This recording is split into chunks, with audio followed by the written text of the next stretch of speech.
When we're leading with customer service as our differentiator, going into a business with an innate understanding of what that business is doing, I think really sets us apart and proves that when we say we're in it for the customer service, we mean it. Welcome to The Selling Edge, where we explore the tools, strategies, and stories that help sellers win faster and smarter. I'm Gene Vidler, Director of Partner Success with Futuri Media. Today, I'm joined by Trey Schmaltz with Cumulus Media in New Orleans and Baton Rouge. He's been experimenting with some really interesting ways to bring AI into the sales process. Trey and his team have transformed the way they approach and work with clients in a highly competitive market, and today we want to find out some of his tips. We're going to dig into how AI is helping him land meetings faster, boost his team's confidence, and ultimately make his job easier.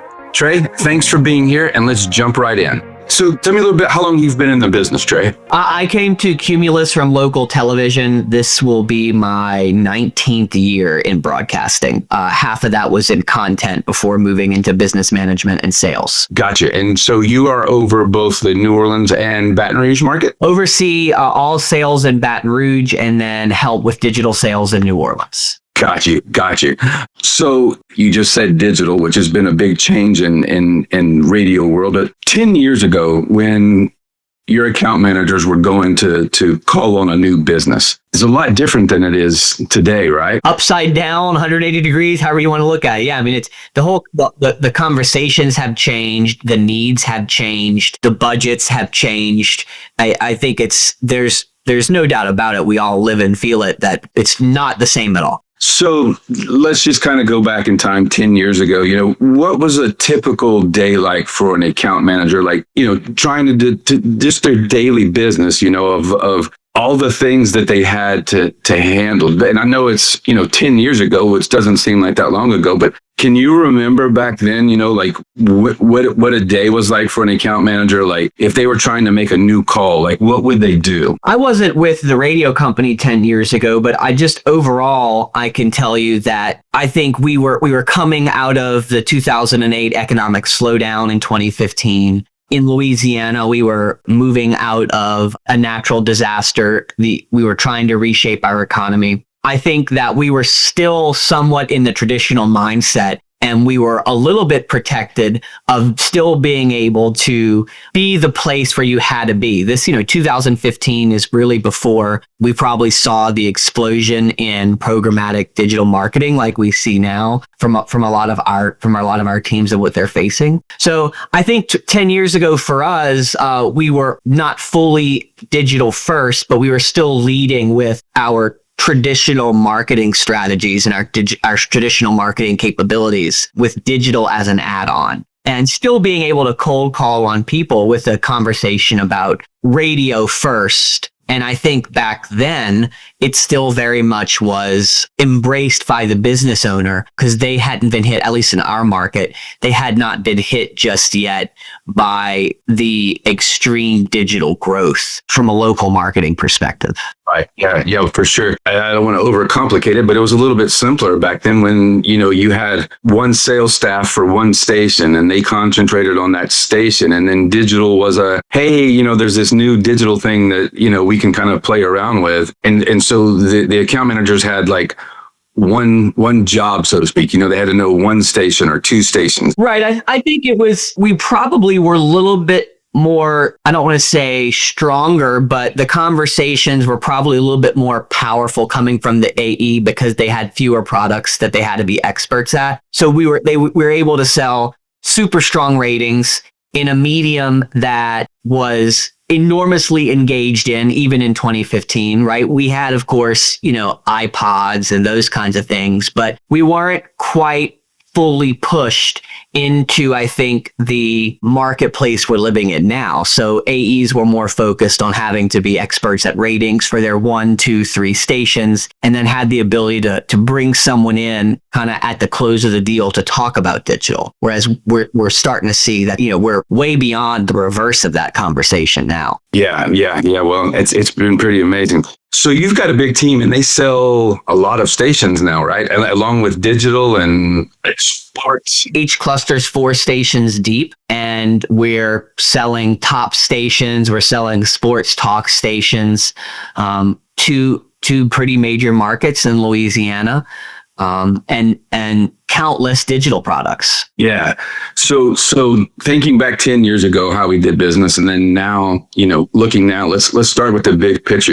How has technology and AI changed the way that you guys approach creating campaigns and stuff for clients? I think we've taken, especially over the last year and a half, we're embracing it more as a tool to help us in not just generating campaigns, but for the whole sales process in business targeting, developing stronger cold calling, developing research talking points for that first meeting, leads us into the campaign, leads us into content creation for the campaign, and using it even on the backside to show proof of performance and campaign strength. I think that this is not something that we should be scared of. We need to embrace it, use it smartly, not irresponsibly, but certainly make it part of our day and part of our sales process. Yeah. So you mentioned a couple of different things, like the business news, getting those great informational articles and stuff. Before there was this AI tool, what do you think was kind of the biggest challenge we faced trying to land those new meetings with clients and trying to get in front of those prospects? I think the time in which it took to become quasi immediate experts in a business field, right?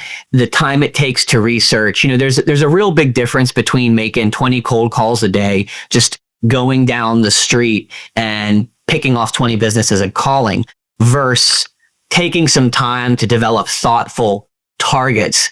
Deep information-based cold calls is time consuming, right? And so what I think some of the assets have made us be able to do is really refine the cold calling strategy to make a cold call a lot more robust than just picking something out of thin air. Right. Yeah, there's really, in today's age, there's really almost no sense in doing a cold call. We should, always have those warm calls where we know more information or at least know a lot of information about the client when we're walking in. Right. Everything has the ability, I think, with the tools you guys have, and then the time that it really takes off the AE to make cold calls, warm calls. Yeah, I get a lot of feedback on the business news, how nice it is to have that information come to you in one place. I remember starting off in sales, you used to cut out newspaper articles or magazine articles or whatever it was to remember later, and then you can maybe find a category.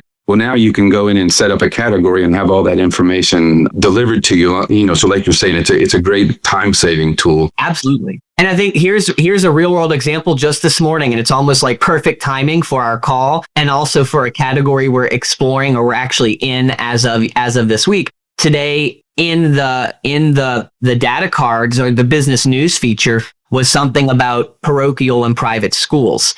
And that's a category that we've spent some time in from a digital perspective over the last couple of months and have had some success in. And just yesterday started working on a deal for a private school system. And we were going around and around with the client trying to develop strategies on who to target and really what was the key area of growth that they needed to be in. And the article this morning about school choice really kind of gave us some insight into a whole new section of this campaign that could also actually increase the value of the campaign by just targeting a whole separate group of people. And that went straight to the AE this morning and was shared with the client. So we'll see what happens from there. That's amazing. And what a great story. Because before we'd have had to go out and search for that information, or you'd have to go find it and it comes into your mailbox. If we even thought to have looked, like when you're talking to, in the case of this school system, we thought we knew exactly who they wanted to target. And would we have thought about going after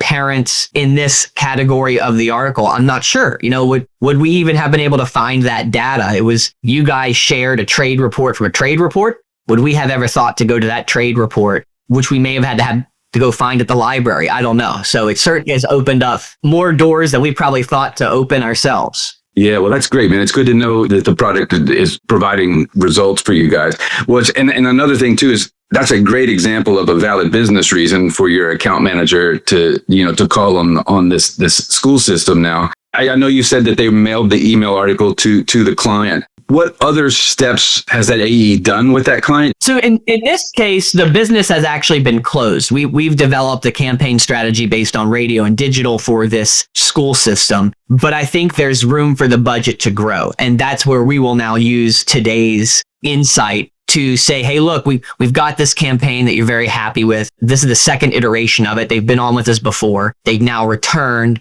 for a second run. Now, maybe this could be version 2.2 because we can now explore a whole different category of targets or potential new parents or new families in the school system based on that article or that insight. Yeah, awesome. That is really good news.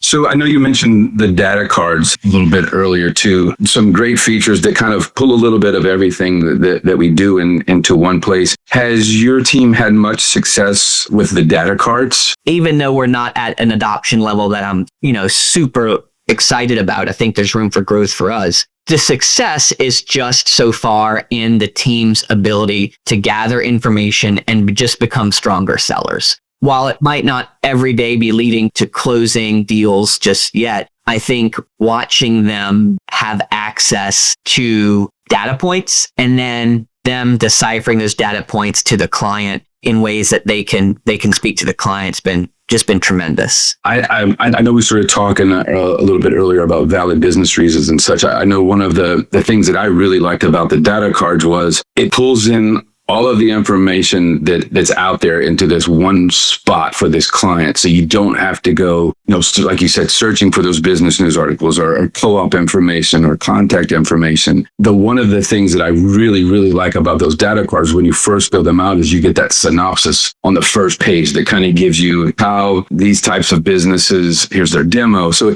it really gives you all of that, those silly questions that we used to have to do when we were going in on our first meeting, asking the client, that waste of time stuff like, what's your demo? Who's you're selling to? And so let me ask you, when you do those cards, do you feel like they provide information for your account managers that helps shorten that sales cycle? I don't know if it maybe not necessarily take time fully off the sales cycle, but I think it's made them appear, and I don't want to say appear as in it's, we're hoodwinking, but it's made them more of a partner with the business because they've got a little bit of vested interest now, or certainly vested information, right? They've walked in the door, they can start the meeting knowing what they're talking about at a level that's important for the buyer. Yeah. And I was going to ask you, I think you kind of mentioned, have you noticed a change from any of your clients when you're using some of this data? I think the clients find it refreshing that we're not walking in as salespeople. We're actually walking in with more solutions.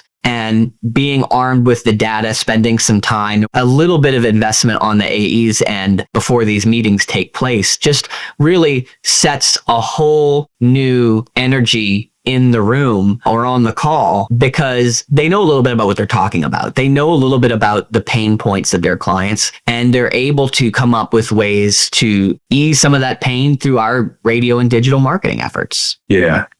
Well, I know, walking in well prepared has to give your account managers a little bit of a confidence boost, having that information on the front end rather than having to go in and hope for the best, that they get it from the client. I think confidence on our end as sellers, confidence on the buyer's end too, because here's someone who at least has proven that they're moderately interested to be able to go have an educated conversation, right?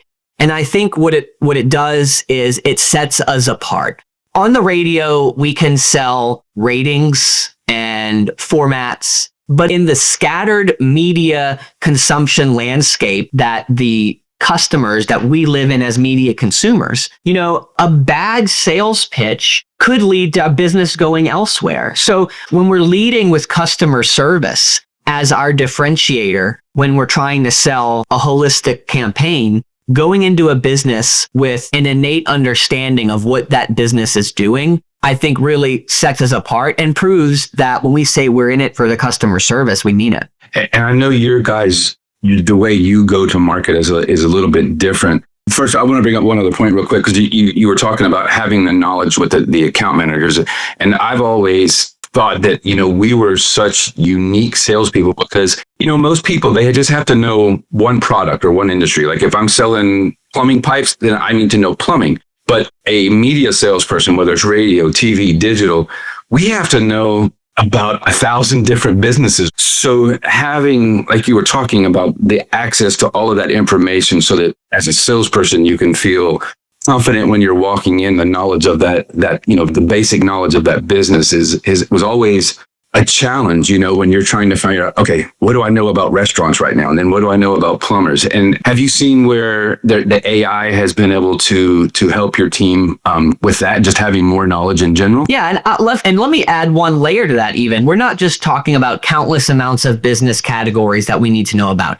We're talking about hundreds then of solutions that we offer, right? So that the pipe salesman sells pipe. There may be 15 different types of pipe, but a pipe is a pipe, right? Yeah, an elbow pipe, whatever. We could be talking to your example, a restaurant owner at 9:30, and that restaurant owner needs 2 different types of radio products, maybe a commercial and a live interview. And then they need 3 different types of digital products, display ads, social media, Google AdWords. And then we talk to the school system later in the day, and they needed a whole different set of solutions. So now we're going from being a plumbing expert to an educator, selling just in those 2 meetings, 10 different products. So AI is not just making us better experts on the customers we're meeting with. It's making us more efficient about understanding and how to use our own products. Another thing that just kind of struck me is when we're talking about all these different businesses and, your account managers are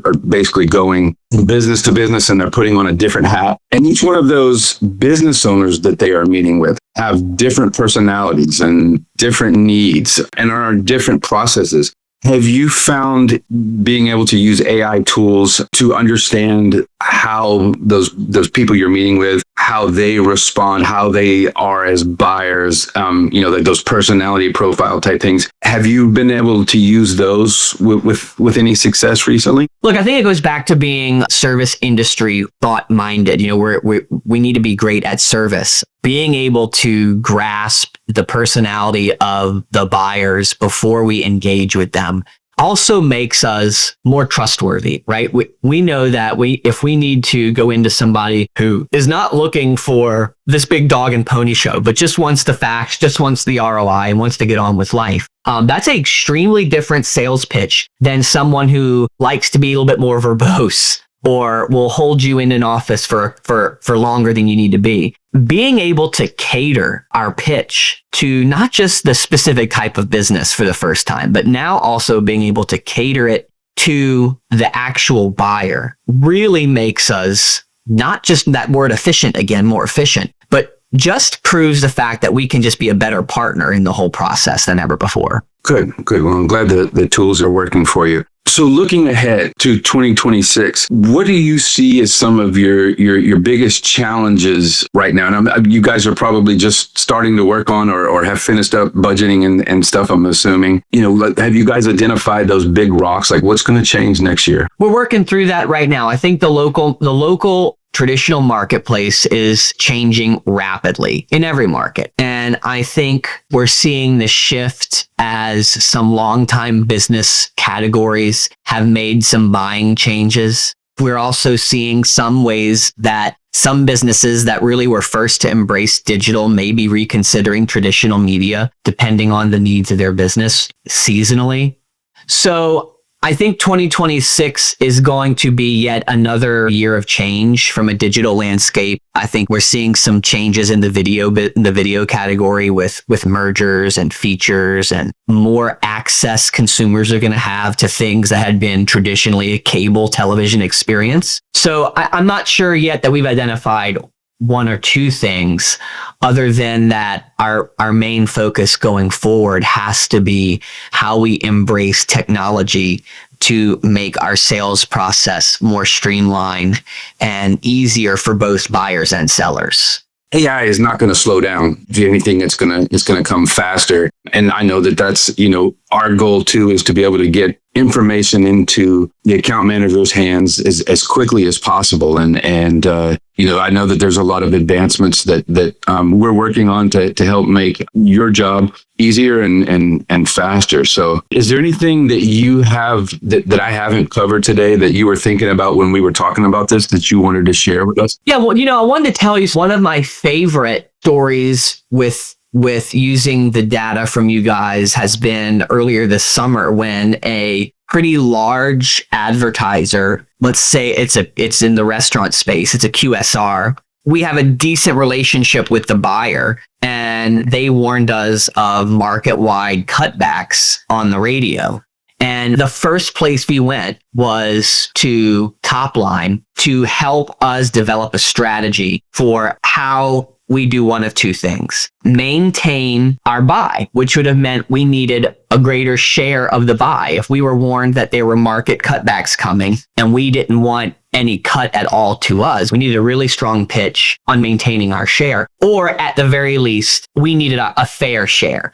So if you're cutting the budget, Mr. Advertiser, we want to make sure that you understand that our cluster always needs to be the largest share of your buy because of this, this, and this. And the data points we got from you guys, in addition to making it very visual, actually helped us increase our share of with the cut. So we weren't able to keep what we got last year, but we were at least able to stop some of the cutbacks. And that was a direct result of us. The first place we went when we started planning for this conversation was Topline to make sure we were armed with the best talking points possible. But we're definitely glad we were part of your approach, and hope we continue to be for a long time. I think we're just going to continue to embrace the features. I mean, we have to like you said a second ago, the AI is not slowing down. AI is not going away.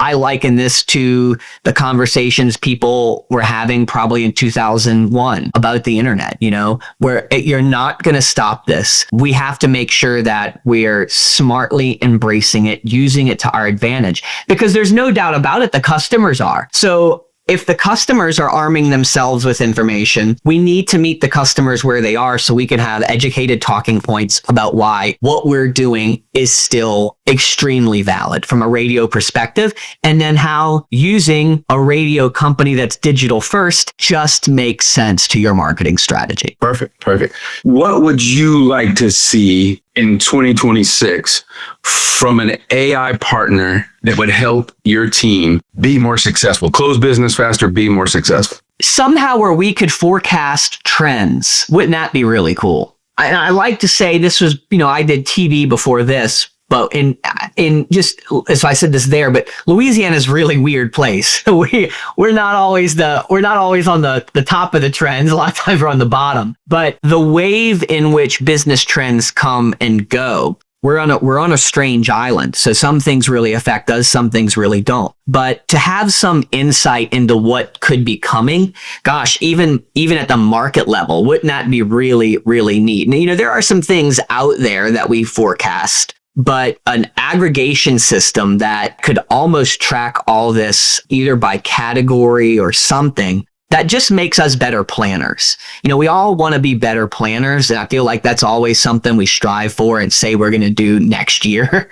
But as we all get busier and get more efficient in some ways, I think, we're not always the best planners. So some sort of forecasting tool would be really neat. Trey, this has been such a great conversation. I love how you've shared some real examples of AI in action. Oh yeah, it was super easy. I hope I was concise enough and made sense. From my standpoint, it was great. What I'm hearing from you is that when sellers have faster, better, creative, and more information at their fingertips, it doesn't just help them close deals, it changes the way they walk into meetings, the way clients respond, and even how quickly businesses move forward. So thanks again for sharing your story with us, and thanks to our listeners for joining The Selling Edge.